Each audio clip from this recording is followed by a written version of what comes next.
Today we're going to be starting with 2, 5, which is the distributive property. Multiplying a number by a sum gives the same result as multiplying that number by each term in the sum and then adding the corresponding products. The rectangle has a height of 3 units and a base of 5 plus 7,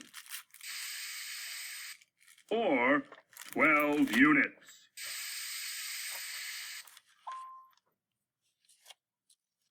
So, there are 3 times 12, or 36 squares that make up the rectangle. Separate the large rectangle into 2 rectangles. Now the orange rectangle has a base of 5 and height of 3. The purple rectangle has a base of 7 and a height of 3. The orange rectangle is made up of 3 times 5 squares, or 15 squares. The purple rectangle is made up of 3 times 7 squares, or 21 squares.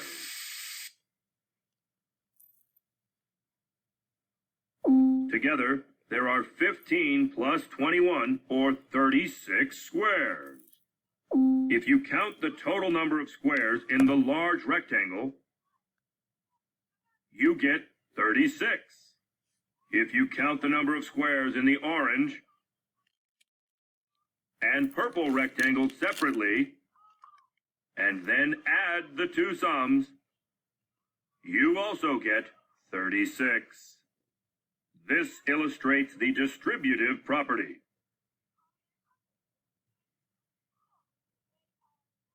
Write this as your arithmetic example.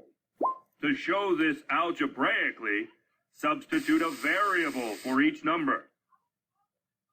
Substitute A for 3, B for 5, and C for 7. This works for any numbers A, B, and C. This is the distributive property of multiplication over addition. The large rectangle has a base of 7 and a height of 4 units. Remove the green rectangle, which has a base of 2 units. So, the new orange rectangle has a base of 7 minus 2 units. The area of the new orange rectangle is 4 times the quantity 7 minus 2, or 4 times 5 units, which equals 20 square units. There is another way to find the area of the orange rectangle.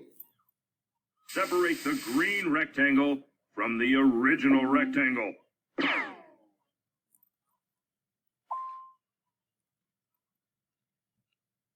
Now you can find the area of the green rectangle and subtract it from the area of the orange rectangle. The original rectangle has 4 times 7, or 28 squares. Subtract the number of squares from the green rectangle, and you find that the orange rectangle has 28 minus 8, or 20 squares. This is the same number of squares you get using the first method.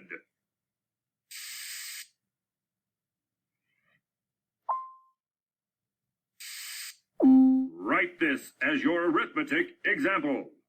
To show this algebraically, substitute a variable for each number. Substitute A for 4, B for 7, and C for 2. This works for any numbers A, B, and C. This is the distributive property of multiplication over subtraction. So they talked about the multiplication over addition and multiplication over subtraction. Distributive property is really unique because you're going to use it all the way through high school and college. I relate it to the handshake method, so I'll be talking about that later this week. Let's go on to part 1.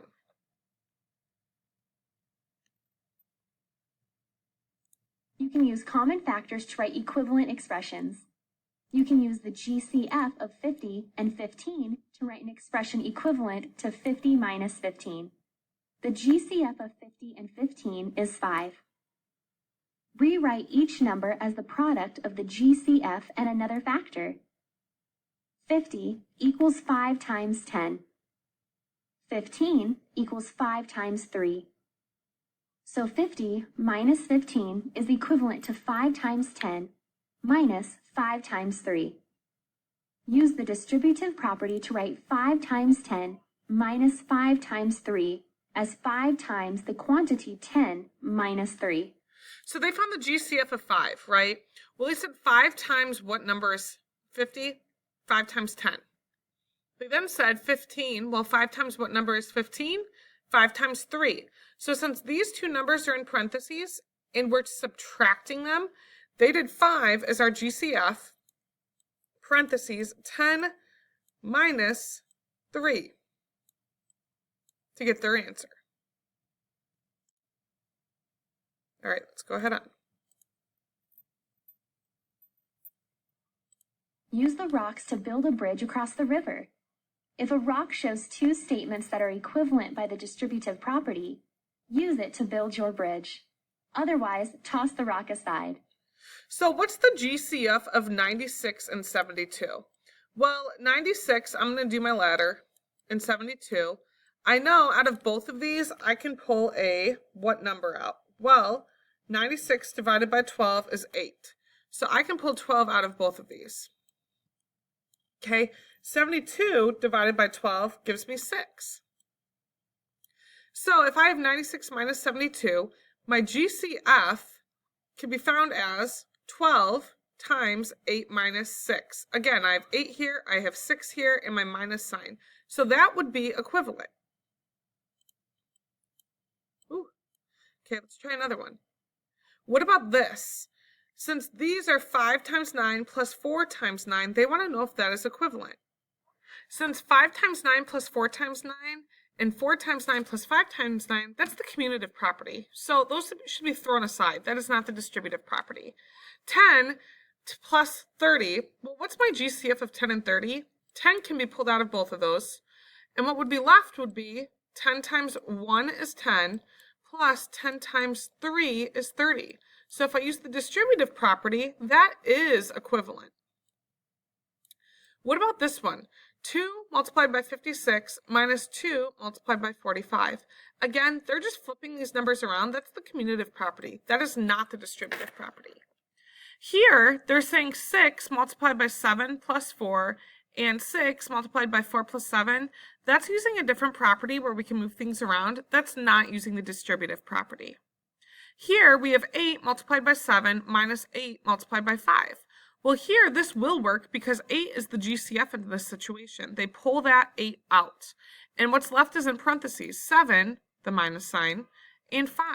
So yes, this one will work with the distributive property. Here they want to know what is my GCF of 74 and 26. So let's go ahead and solve it. If I have 74 and 26, they're both even numbers, so I know I can pull out a 2. 2 times what number is 74? Well, 2 times 37. And 2 times what number is 26? Well, 2 times 13. So that would be the same as saying 2, parentheses, 37 plus 13. Yes, that will work. In this last one, we have 24 and 64. So what number can come out of both 24 and 64? Well, I know 8 can come out. So if I take out 8, 8 times 3 is 24, 8 times 8 is 64, which means I'll have 8. Ooh, that's bad 8, I'm sorry. My parentheses, 3, there is a plus sign in between, plus 8 times 8 is 64. So that means yes, this will work for the distributive property. Go and freeze your screen, copy these down. They said to pick up a rock and check to see if the expression written on it are equivalent to the distributive property. Start with the expression 24 plus 64 and see if you can use the distributive property to write it as 8 multiplied by 3 plus 8.